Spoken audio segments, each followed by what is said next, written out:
Ya, baik. Assalamualaikum warahmatullahi wabarakatuh. Untuk yang ketiga kalinya. Nah, materi selanjutnya saya akan membawakan materi yang lagi pada saat ini, yang lagi rame-ramenya teman-teman anggota amatir radio ikuti, ya. Terutama acara kegiatan amatir outdoor. Biasanya kalau kita mendengar ada ota-otanya, gitu. Nah, kegiatan amatir radio yang dilakukan di luar ruangan, ada yang melakukan di pinggir pantai, ada yang di gunung-gunung, ada yang di danau, dan ada di tempat-tempat rekreasi. Ada beberapa macam, dan ini yang paling ramai sekarang diikuti. Nah, lewat kesempatan ini kami pikir bahwa mungkin ini bagus juga kita sampaikan sebagai bahan tambahan gitu untuk kita semua. Nah, apa tujuannya untuk melakukan kegiatan amatir outdoor? Terutama yang ada otak-otaknya. Biasanya kan kita mendengarkan ada bota misalnya begitu ya, beaches on the air. Nah, sebenarnya kegiatan seperti ini adalah kegiatan personal, kegiatan pribadi kita sebagai amatir radio, bukan kegiatan organisasi. Nah, pelaksanaan yang ada sekarang ini malah ada yang melibatkan organisasi gitu. Padahal ini intinya adalah kegiatan personal, bukan kegiatannya lokal gitu, bukan kegiatannya orda, bukan kegiatannya orpus. Untuk apa? Untuk yang kesenangan. Enak atau itu kalau kita memancar di pinggir pantai, ada teman-teman, kemudian kita bisa berkomunikasi melakukan PSO melalui frekuensi, dan juga ini kesenangan juga untuk sarana latih diri. Bagaimana kita menangani PSO yang begitu banyak yang masuk. Ini adalah satu keterampilan tersendiri. Bagaimana kita tangani PSO yang seperti itu. Dan juga ada hal yang positifnya bagi amatir radio, yaitu membantu pemerintah untuk mempromosikan tempat-tempat yang menarik, misalnya Pantai Lumpue atau tempat-tempat yang lain yang berpotensi untuk dijadikan tempat wisata. Nah, band dan mode memancar bisa semua band radio amatir yang resmi. Kemudian modenya bisa untuk semua mode, Charlie Whiskey, digital biasanya FT8 yang paling ramai digunakan, kemudian SSB, single side band. Kemudian sebaiknya amatir radio itu memancar sesuai dengan peruntukan call sign-nya. Kalau misalnya kita Yankee Delta, ya seperti yang ditampilkan tadi, hanya bisa memancar di 40 meter band, 15 meter band tidak bisa SSB, tapi untuk digital Morse bisa. Kemudian selanjutnya dalam melakukan kegiatan amatir outdoor ini bisa juga kita sebagai SWL atau short wave listener. Misalnya kalau ada nih memancar di Pantai Lumpue, kita bisa mendengarkan saja, kemudian kita bisa memberikan report tanpa melakukan komunikasi. Itu namanya short wave listener atau pendengar saja. Hobi monitor. Tapi ada istilahnya, istilah kerennya namanya SWL, short wave listener. Nah, untuk kegiatan amatir secara outdoor ini bisa dilakukan secara internasional, ada yang dikelola secara internasional, dan pada saat sekarang dikelola secara nasional juga. Nah, contohnya seperti ini. Ini awal-awal amatir radio melakukan kegiatan outdoor yang dikelola secara internasional, salah satu namanya yaitu IOTA atau Island on the Air, memancar di pulau. Nah, ini sudah sangat lama, sejak tahun 1964. Saya sendiri belum lahir pada saat ini. Nah, manajemen IOTA ini bekerja sama dengan amatirnya Inggris, namanya Radio Society of Great Britain. Untuk memancar di pulau-pulau untuk kegiatan IOTA, tidak semua pulau bisa dilakukan untuk memancar. Pulau itu harus terdaftar di manajemennya IOTA. Ya, kalau di Indonesia, kalau kita di Sulawesi Selatan yang bisa digunakan memancar yang terdaftar dalam list IOTA itu hanya di Kepulauan Selayar dan Kepulauan Pangkajene Kepulauan. Ya, itu pun di Pangkep itu yang sudah dekat dengan Bali atau dan Nusa Tenggara Barat. Jauh banget ya. Ya, ada ketentuannya. Nah, di IOTA memiliki 1.200 pulau yang bisa digunakan untuk memancar. Kemudian orientasinya di expedition atau komunikasi jarak jauh. Tahun 2018 ya, maaf ya, kita tim dari orang di daerah Sulawesi Selatan pernah mengadakan IOTA di Kepulauan Rajuni, Oceania 242 untuk nomor register 242. Dan pada saat itu kita dari orang di daerah Sulawesi Selatan berhasil mengaktifkan ada salah satu pulau di situ, Pulau Tinabo, menjadi pulau yang terlangka, pulau yang langka untuk terminologi IOTA. Maksudnya pulau yang langka. Ketika kita memancar di sana, amatir yang ada di dunia, terutama yang menyenangi IOTA itu akan berlomba-lomba mengarahkan antenanya ke kita. Dan yang berpartisipasi amatir di seluruh dunia. Nah, di IOTA ini ada istilah aktivator dan ada istilah chaser. Aktivator yaitu orang yang memancar di pulau tersebut yang terdaftar di IOTA. Ya. Kemudian chaser dia tidak terdaftar di IOTA. Siapa saja yang mendengarkan pancaran kita dan merespon panggilan kita itu disebut sebagai chaser. Dan itu chaser. Dan ini ada awardnya. Jadi ketika kita memancar di beberapa pulau, dalam hitungan tertentu beberapa pulau kita bisa mendapatkan award. Dan kalau kita mendapatkan awardnya ini merupakan salah satu hal yang bergensi bagi amatir radio. Nah, di Permen 1718 kegiatan IOTA ini, kalau amatir radio mau mengadakan IOTA ini sebaiknya menggunakan IAR khusus untuk IOTA, karena ini orientasinya di expedition, artinya komunikasi jarak jauh atau antar entity atau antar negara. Nah, kemudian ada OTA yang lainnya, ya. Ada yang disebut sebagai WLOTA. Kalau kita lihat gambarnya di sini, ini mercusuar. Jadi World Lighthouse on the Air. Ini didirikan pada tahun 1997, kemudian memancar. Kalau yang pertama tadi itu di pulau-pulau, ini di mercusuar. Kalau ada mercusuar di sini, atau di daerah Pindrang atau di Pangkep atau pesisir pantai, kalau ada mercusuar itu bisa memancar secara outdoor dengan mengikuti program ini, namanya WLOTA. Ya. Dan memancar di mercusuar ada beberapa versi dan ada beberapa amatir dari berbagai negara yang membuat program yang serupa yang memancar di mercusuar. Kemudian selanjutnya ada pula yang disebut sebagai POTA. Nah, POTA ini juga secara internasional, Park on the Air, artinya memancar di taman, tetapi tamannya yaitu taman nasional. Jadi kalau kita di Sulawesi Selatan ada 2 taman nasional. Yang pertama di Bantimurung, Taman Nasional Bantimurung. Yang kedua Taman Nasional Bonerate di Selayar. Nah, itu ini yang kalau mau memancar kota bisa di 2 taman tersebut. Dan ini sudah ada hak patennya dan didirikan pada tahun 2017.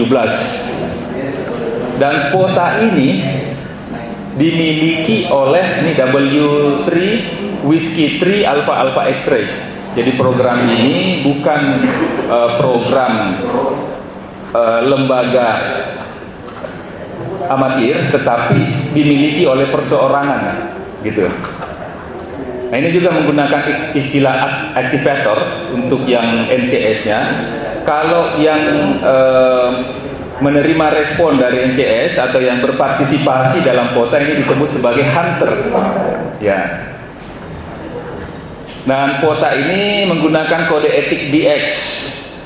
Jadi orientasinya juga ke DX, di long distance communication atau komunikasi jarak jauh, dan menggunakan kode etik DX.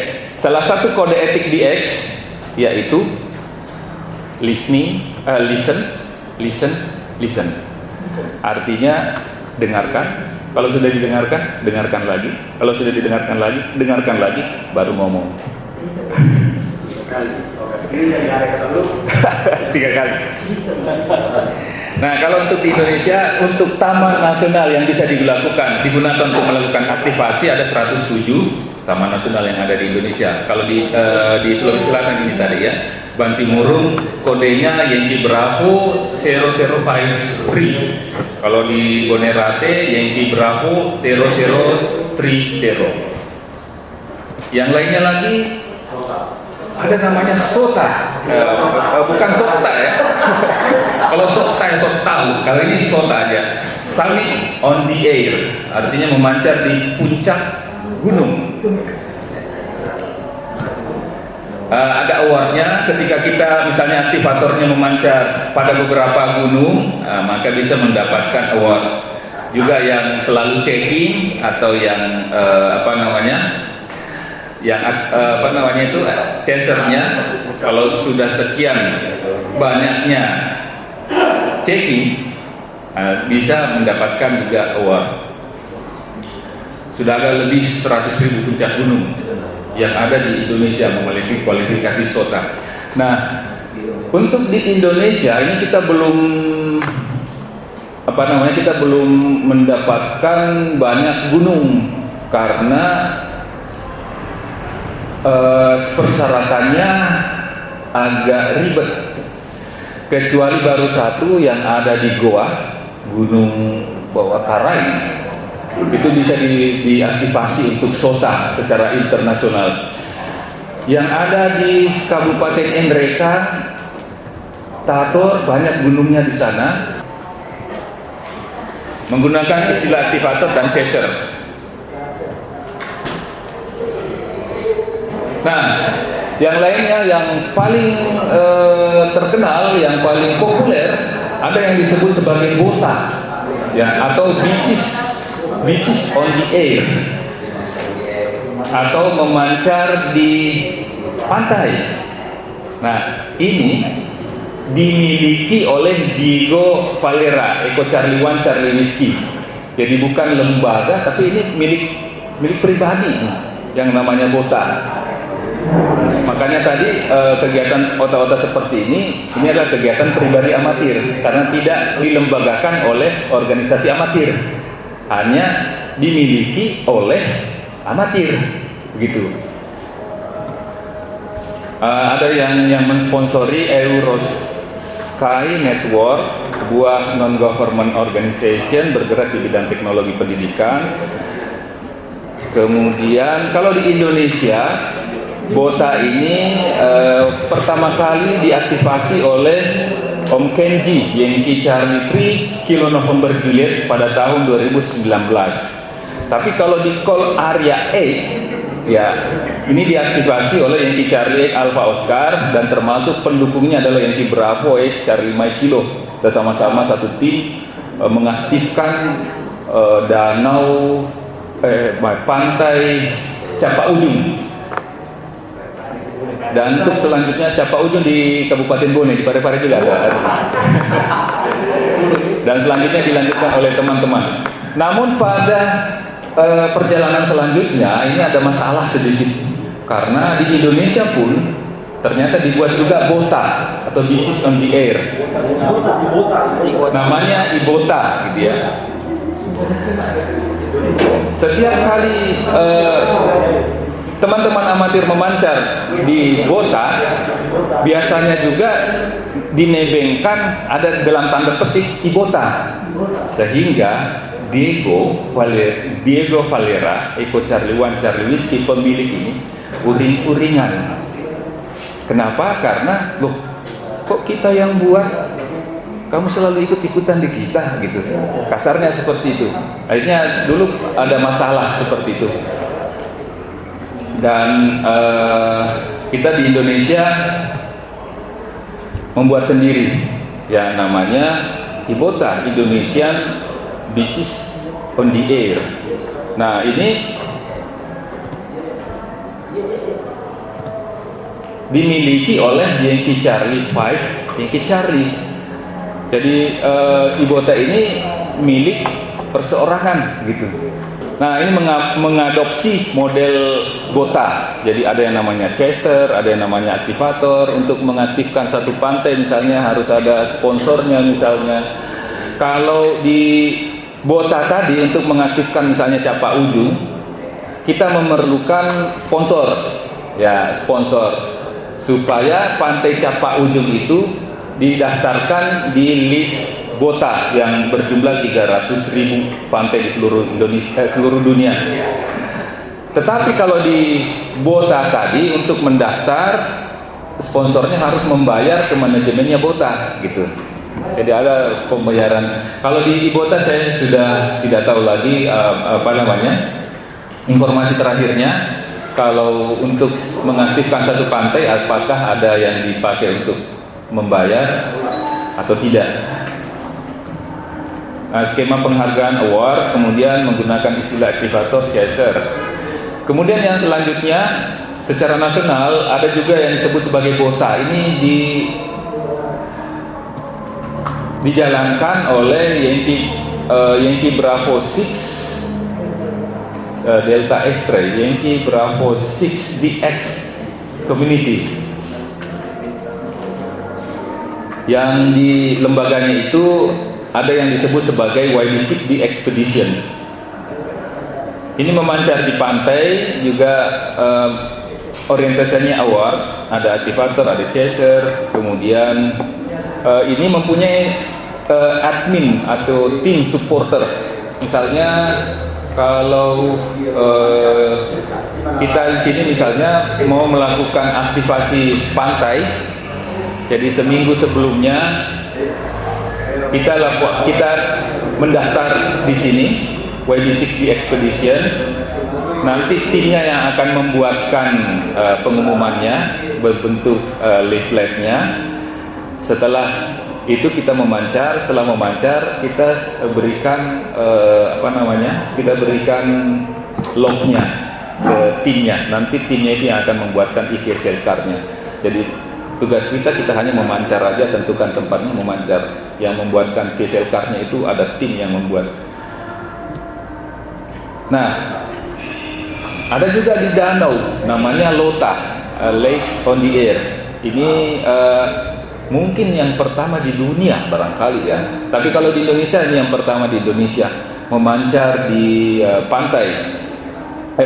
Memancar di danau karena namanya Lakes on the Air. Nah, ini aktivasi pertama di Danau Tempe pada bulan Juni 2021 ya. Aktivatornya Yankee Charlie Alpha Oscar. Pada saat itu juga ada Pak Ketua Orari lokal Parepare yang sempat ke Danau Tempe untuk menyaksikan secara langsung aktivasi Lakes on the Air. Kemudian ada juga Tourist Park on the Air. Kita bisa memancar di tempat-tempat wisata. Baru-baru ini teman-teman di Makassar memancar di benteng Fort Rotterdam karena di situ tempat wisata. Di Sombahuku belum ya.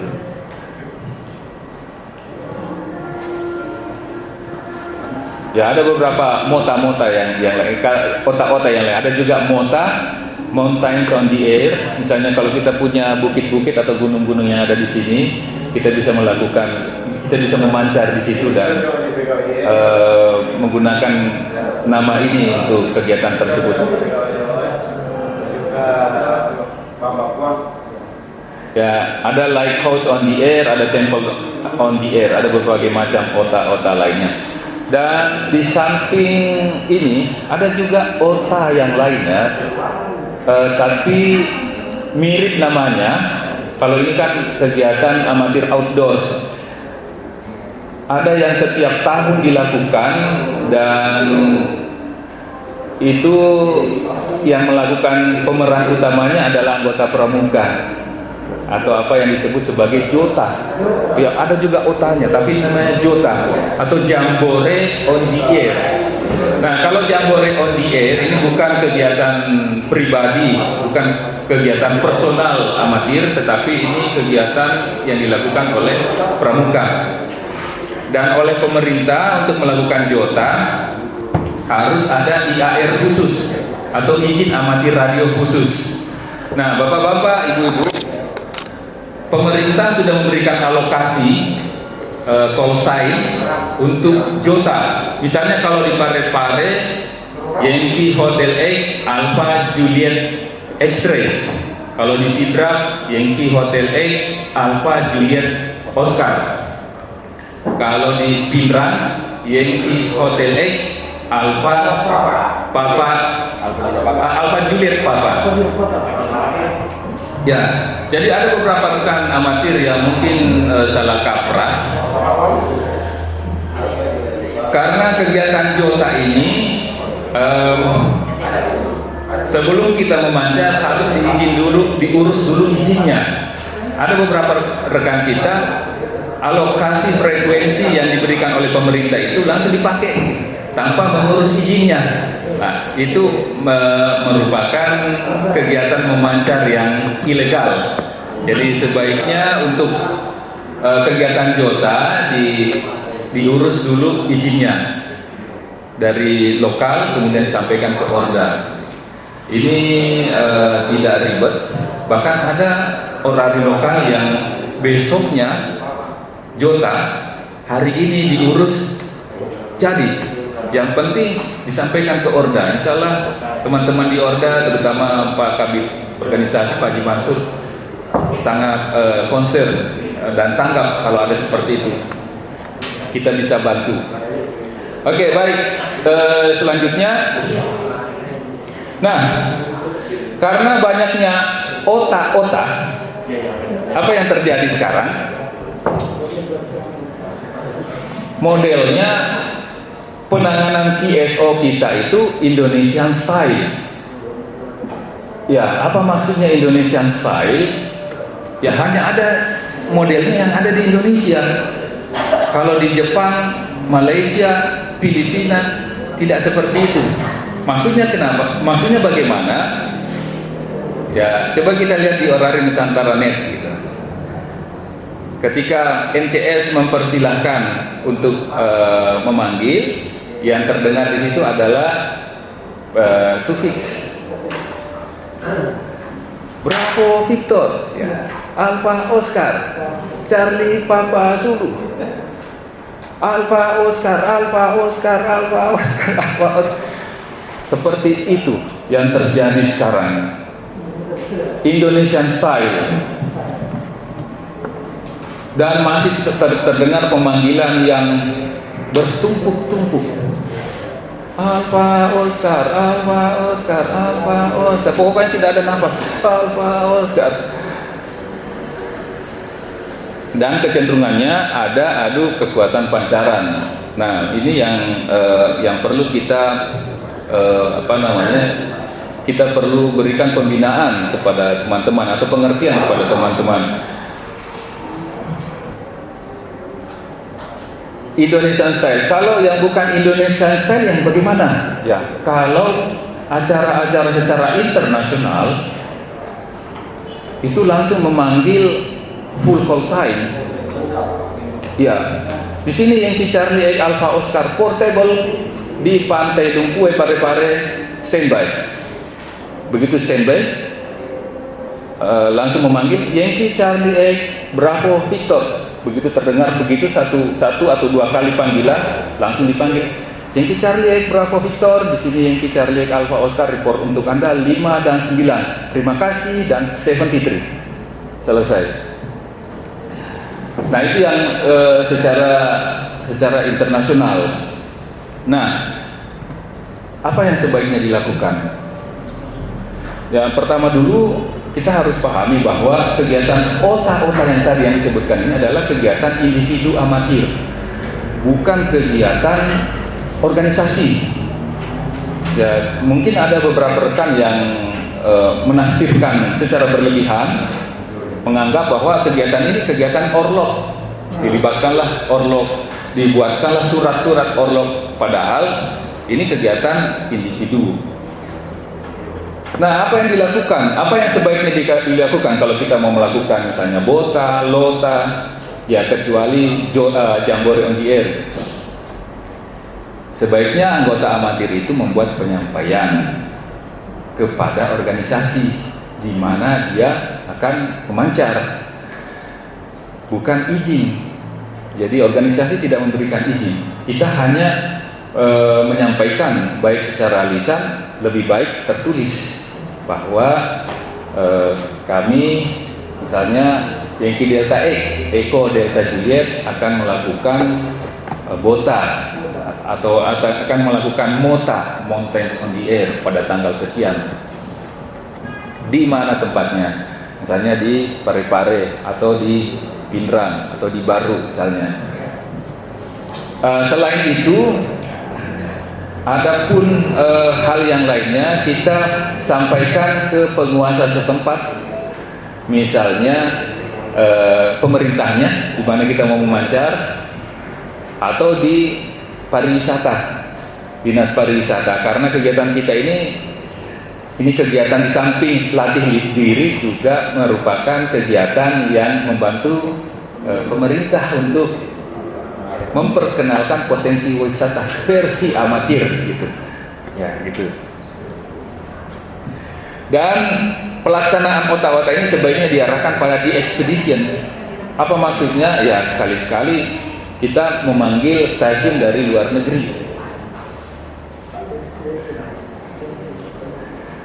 Kalau misalnya belum bisa secara SSB, kita bisa menggunakan mode digital atau FT8.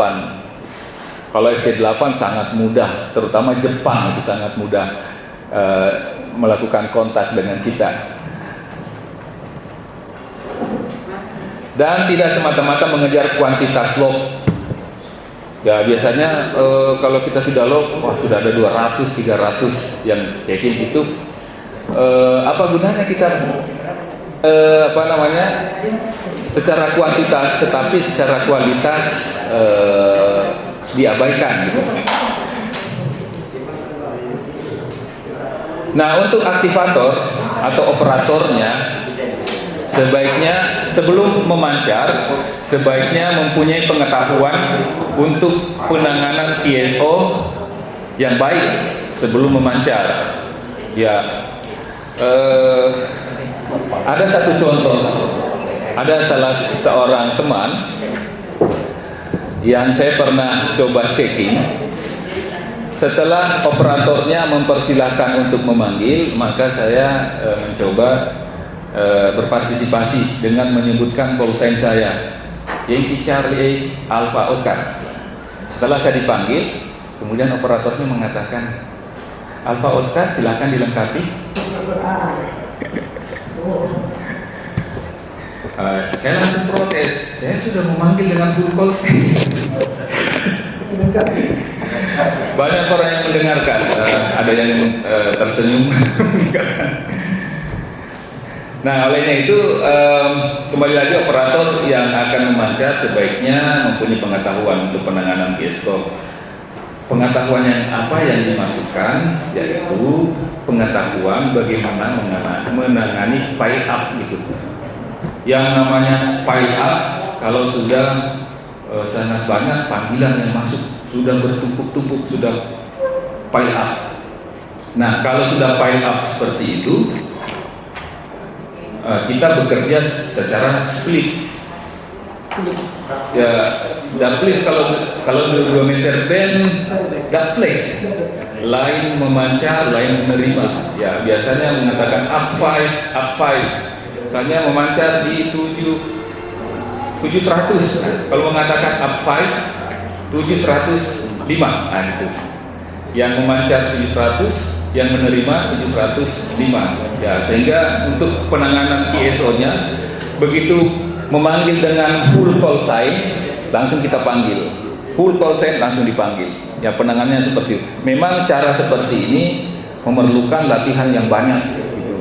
Memerlukan latihan yang bagaimana ya? Karena tidak semua teman-teman kita bisa melakukan hal yang seperti ini. Tapi tidak ada salahnya kita mencoba cara yang seperti ini, karena ini yang digunakan amatir secara internasional. Kemudian sebaiknya operator menggunakan lock elektronik untuk menangani QSO. Lock elektronik bisa kita gunakan N1MM, gitu ya Om Wahyudin ya. N1MM, lock elektronik, dan ada juga yang digunakan yang dibuat oleh 2 DSP ya. Ini lebih ya.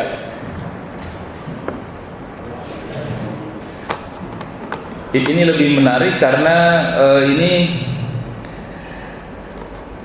ini kelihatan ininya apa namanya, nama orangnya. Saya cek apa ada ya di sini ya.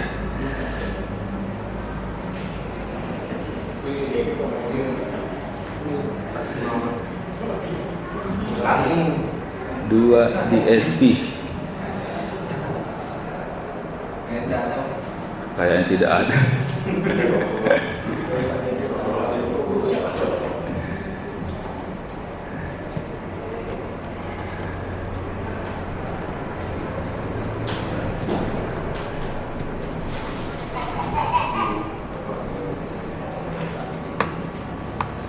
Ya, yang ada di sini adalah N1MM ya. Contohnya seperti ini.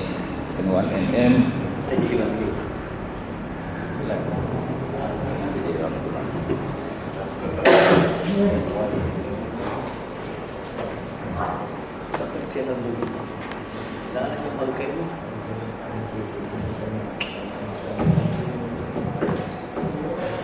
Ya, seperti ini Om, N1MM.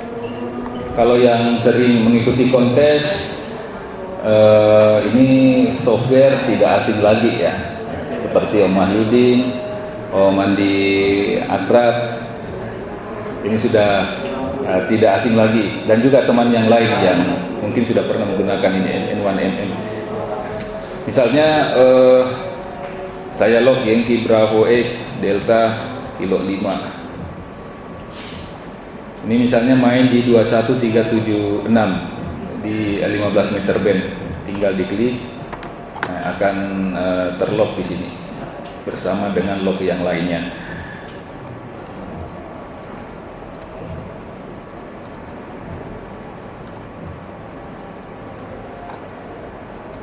Ya, ini dia. Ini bentuk locknya. Ini lock ini ada tanggalnya, ada waktunya, kemudian call sign-nya, frekuensi, kemudian reportnya. Ya, ini salah satu lock elektronik yang bisa digunakan teman-teman untuk melakukan kegiatan amatir outdoor, terutama misalnya untuk aktivasi LOTA misalnya, atau aktivasi BOTA. Ya, jadi itu saja untuk sharing kita pada hari ini. Jadi intinya untuk kegiatan yang otak-otakan, terutama BOTA, bahwa kegiatan ini adalah kegiatan personal, kegiatan pribadinya amatir. Nah, oleh karena itu untuk pengurusannya sebaiknya amatir yang bersangkutan menyampaikan ke lokal, misalnya mau melakukan kegiatan BOTA. Kemudian sebaiknya sebelum memancar, teman-teman yang mau memancar sebaiknya sudah paham bagaimana menangani QSO yang baik. Dan sebaiknya ya sekali-sekali kita belajar dalam penanganan QSO, kita gunakan cara standar amatir yang digunakan oleh dunia. Apa maksudnya secara dunia? sekali-sekali kita belajar, karena ini adalah sarana latih diri. Kita melatih diri untuk menangani KSO. Kalau yang memanggil, kita berikan kesempatan kepada yang memanggil dengan menggunakan call sign-nya secara full dan tidak berulang-ulang, cukup 2 kali selesai. Dan untuk penanganan log-nya, kalau dulu kita menggunakan mencatat, tidak ada salahnya kita melatih diri menggunakan komputer, karena ini akan memudahkan kita untuk penanganan manajemen log untuk selanjutnya. Baik, terima kasih Bapak-bapak, Ibu-ibu, kakak Anda saya, adinda saya, senior-senior saya. Dari saya sudah cukup. Mudah-mudahan ini ada manfaatnya. Kalau ada sesuatu hal yang kurang berkenan, mohon dimaafkan. Terima kasih. Assalamualaikum warahmatullahi wabarakatuh. Assalamualaikum warahmatullahi wabarakatuh.